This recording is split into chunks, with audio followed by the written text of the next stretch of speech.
이스라엘 백성들의 그 과거의 이야기를 계속 하시고 계십니다.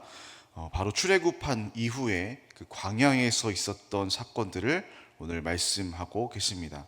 그러니까 어제 본문 1절에서 9절까지는 10계명 중에 제1, 2계명인 다른 신, 그러니까 우상 숭배하지 말라라는 그 계명을 어겼던 이스라엘 백성들을 말씀을 하시면서 특히 너희의 눈을 끄는 것이라는 문장이 반복되었었는데, 눈을 끄는, 눈에 좋아 보이는 우상 숭배의 죄를 경계하라라는 말씀을 하셨습니다.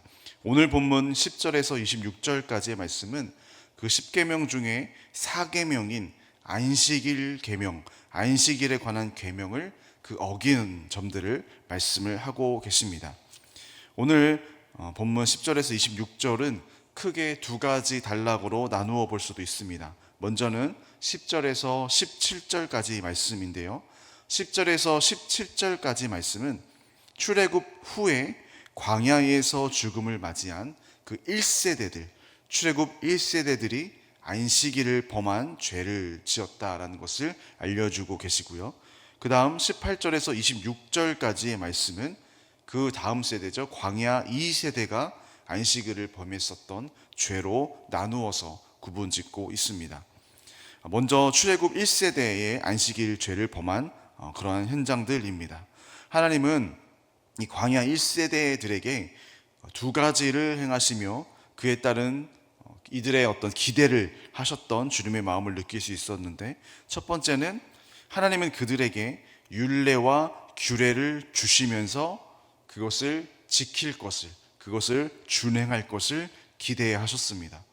그리고 두 번째로는 이들에게 하나님의 안식일을 허락하시며 그것을 자신과 이 백성들의 언약의 표징으로 삼았는데, 그래서 그 안식일을 통해서 이들이 거룩하여지고 거룩히 하나님을 찬양하는, 거룩히 하나님을 예배하기를 하나님께서는 원하셨습니다. 하나님의 이 명령이 전달되었음에도 불구하고 광야 1세대는 하나님의 뜻을 정면으로 거부하는 반역을 행하면서 이 하나님의 기대를 완전히 무너뜨렸습니다. 이들은 하나님의 율례와 규례를 지키지 않았고 안식일을 더럽히면서 하나님의 거룩함을 잊어버리고 저버리게 됩니다. 그래서 하나님은 광야 1세대에게 분노를 쏟아내시면서 이들에게 가나안 땅을 허락하지 않으셨습니다. 우리 오늘 본문 15절, 16절의 말씀을 우리 한번 읽어보도록 하겠습니다. 15절하고 16절 말씀입니다. 함께 읽겠습니다. 시작. 또 내가 내 손을 들어 광야에서 그들에게 맹세하기를 내가 그들에게 허락한 땅 곧 젖과 꿀이 흐르는 땅이요 모든 땅 중에 아름다운 곳으로 그들을 인도하여 드리지 아니하리라 한 것은 그들이 마음으로 우상을 따라 나의 규례를 없인 여기며 나의 율례를 행하지 아니하며 나의 안식일을 더럽혔음이라. 하나님은 이들에게 가나안 땅을 허락하지 않는 그러한 모습들을 보여주십니다.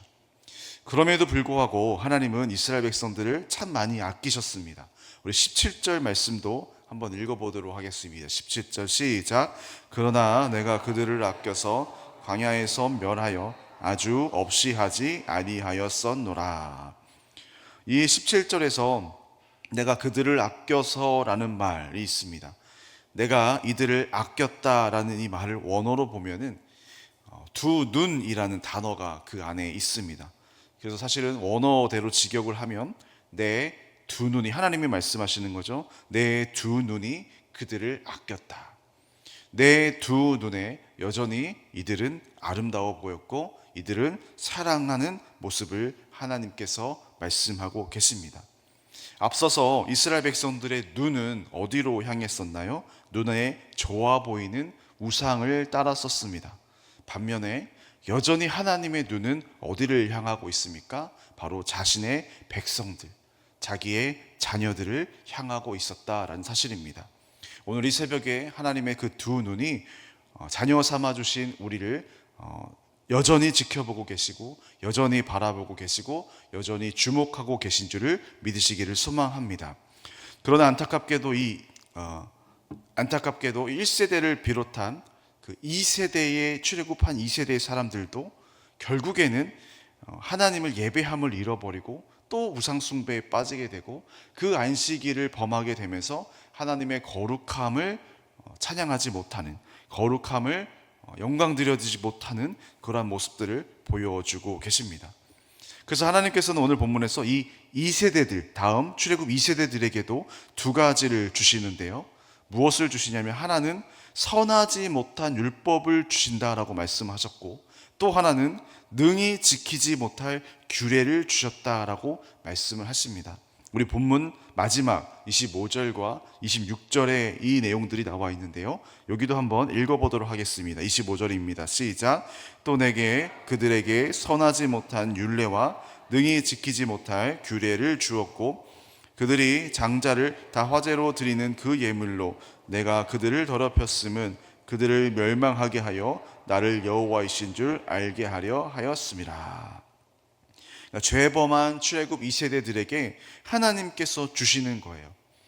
참다가 은혜를 주시는 것이 아니라 무엇을 주시냐고 말씀하시냐면 선하지 못한 율법, 그리고 능히 지키지 못할 규례를 너희에게 주겠다라고 말씀하십니다.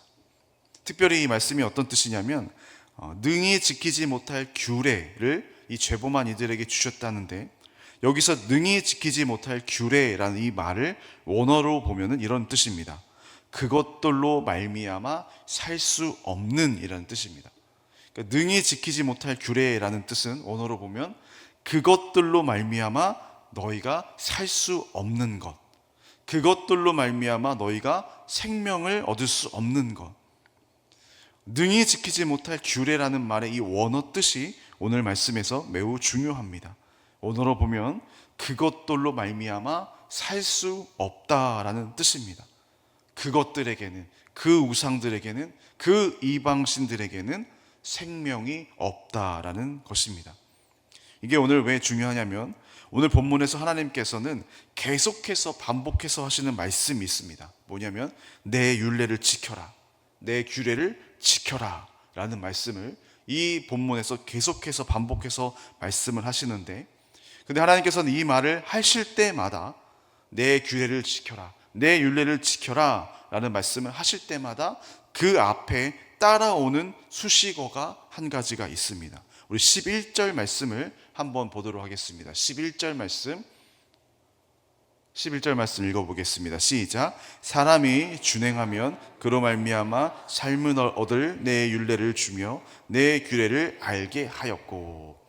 하나님은 나의 율례를 너희에게 주겠다, 내 규례를 너희에게 주겠다라고 말씀하시는데, 그 앞에 무슨 수식어가 있냐면 삶을 얻을이라는 수식어가 있습니다. 삶을 얻을 내 율례를 주고 내 규례를 주겠다.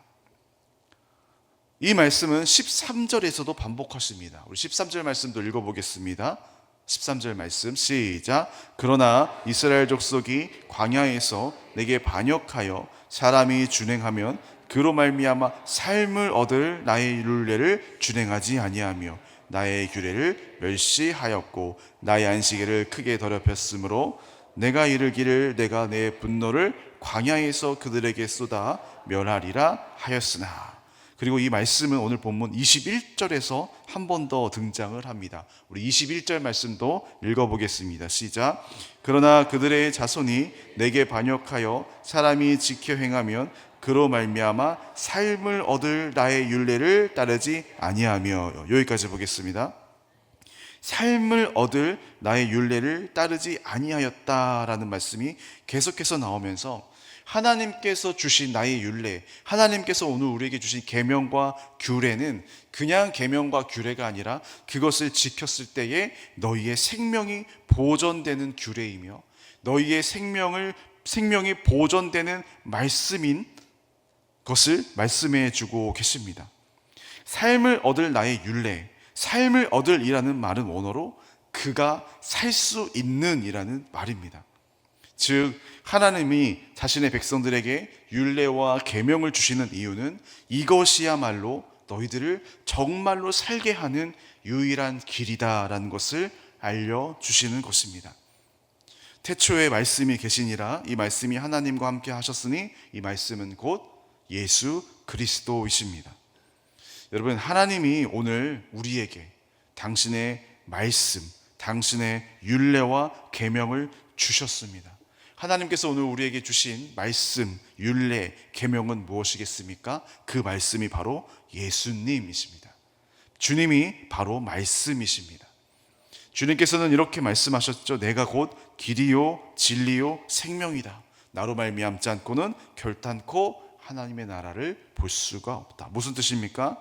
오직 말씀이신 주를 따르는 것만이 오늘 우리가 살 길이다라는 뜻입니다.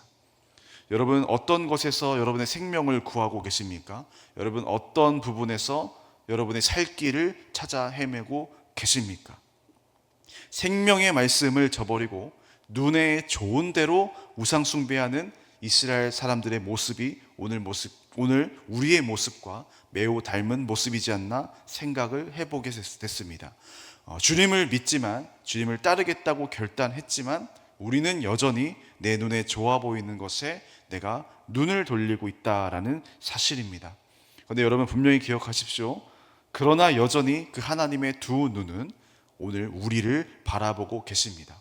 부모가 내 자녀를 바라보듯이 하나님의 그 사랑의 두 눈은 오늘 우리를 향하고 계십니다. 그리고 오늘 우리에게 생명이신 말씀이신 예수 그리스도를 우리에게 선물로 주셨습니다. 그 십자가의 은혜로, 십자가의 보혈로 우리가 오늘도 예배할 수 있는 것이고, 하나님께 아버지라 부를 수 있는 것이고, 주님께 기도할 수 있는 것입니다.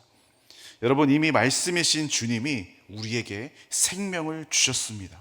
우리가 오늘도 감사함으로 그 길을 따라가시기를 소망합니다. 우리의 삶 안에 여전히 나와 함께 해주시는 그분의 임재를 경험하시기를 소망합니다. 여러분, 그러면요, 그래야지 우리가 살아납니다. 그래야지 우리가 생명길로 걷는 것입니다. 그래야지 우리가 영생의 삶을 살아내는 것입니다. 예수 생명이 오늘도 우리 안에 주어져서 그 생명으로 감사함으로, 찬양으로 그 하나님의 거룩함을 저버리는 것이 아니라 거룩함을 찬양하며 하나님의 거룩함을 회복하는 우리의 삶이 되도록 되시기를 주님의 이름으로 축원합니다.